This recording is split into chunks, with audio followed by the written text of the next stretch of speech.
Humans are social creatures. Every single one of us, even those who are antisocial. So, this plays a tremendous role on everybody. You can see that all throughout different societies, the social influence that is formed. And you look at, like, the culture in Japan, for example. The kids are taught in school. There are no janitors, there are no cooks, there aren't any of there's teachers for supervision and all of this, but the cleaning is all done by the students. All of the meals are prepared and served by the students. They're taught responsibility for their society. Like, we constructed society, not us in general, but our ancestors, in order to protect them from the rest of the world. Because it's a dangerous place. If you are a human alone, it is a very difficult thing to survive against nature. Obviously, depending on the location that you're in, it's damn near impossible. And especially if you need to reproduce and you need to raise children. The human child is born premature. In comparison to other animals, you look at a deer or a giraffe or any of these, they can run and they can move about immediately. Humans, it takes sometimes over a year just to be able to walk or waddle or whatever. But we have an enlarged cranium and we walk upright, which shrunk the birth canal and then increased intelligence raises the size of the brain, so you have to give birth prematurely.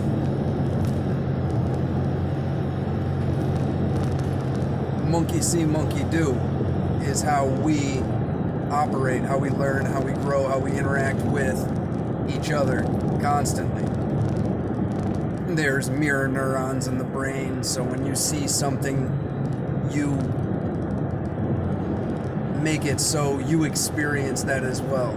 That's why if you're watching a good movie or a show or something like that, you can get emotionally involved. You can tense up when you see something. There's certain things that just make you cringe because the sensation becomes real. That would be the mirror neurons. Monkeys have this, and so do other creatures, but the majority of things we have to learn. Our instincts only get us so far. Like, the fear that you are born with is a fear of loud noises and a fear of falling. Aside from that, every other fear is learned from your environment. Now, there are certain inclinations, depending on your body type and your intelligence level, that'll determine certain inclinations that you'll have. Like, your exact genetic structure has never existed before and will never exist again. And so everybody is inclined slightly different. You might find people similar and all this other fun.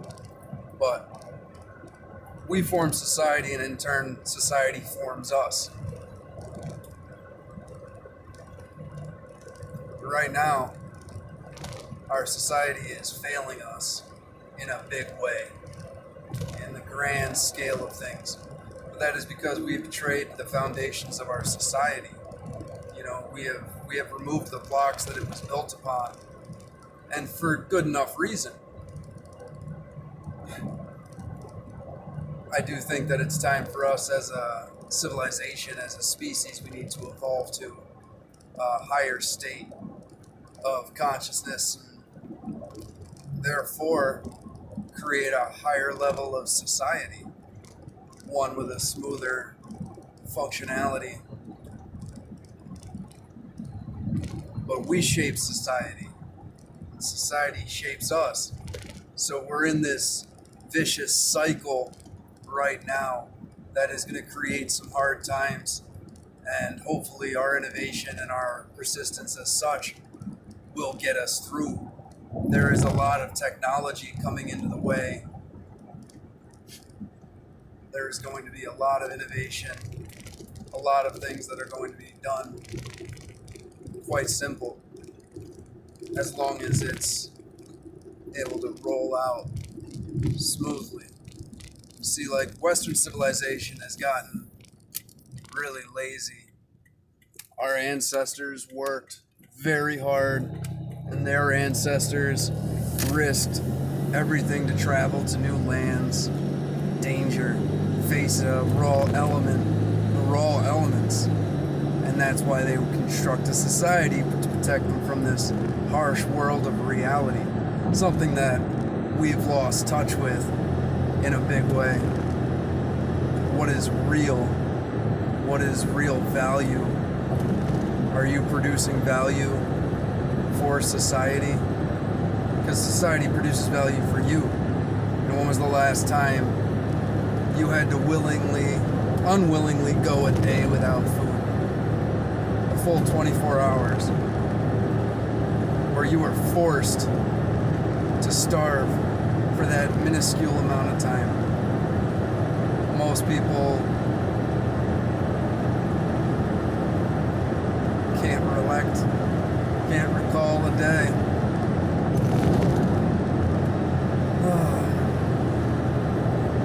So, as this spiraling cascade of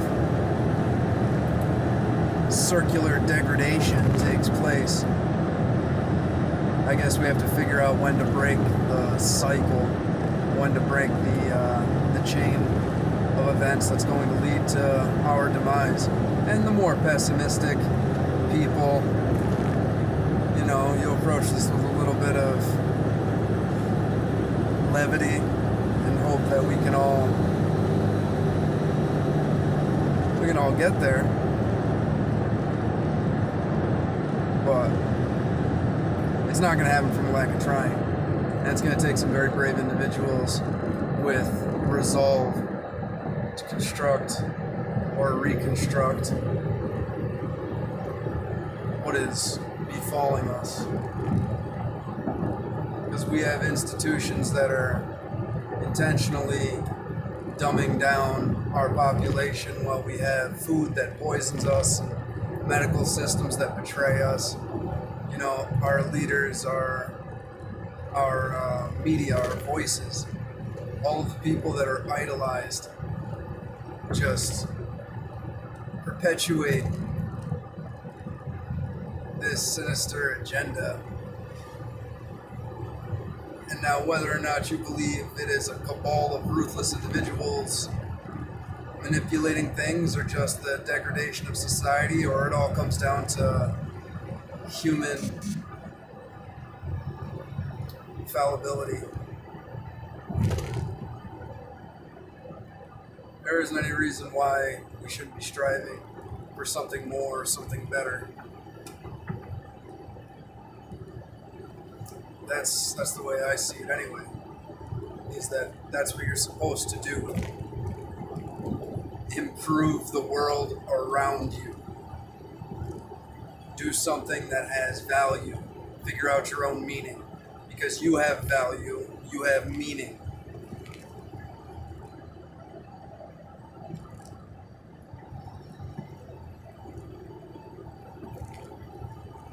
We gotta help ourselves. We gotta create a society that will. We've grown lazy.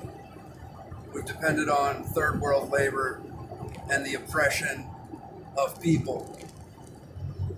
No. We need to create technology so we can live in excess and share that access with all these other individuals who were previously oppressed. We can't create a paradise, and we should. We have more in common with each other than those that want us to fight.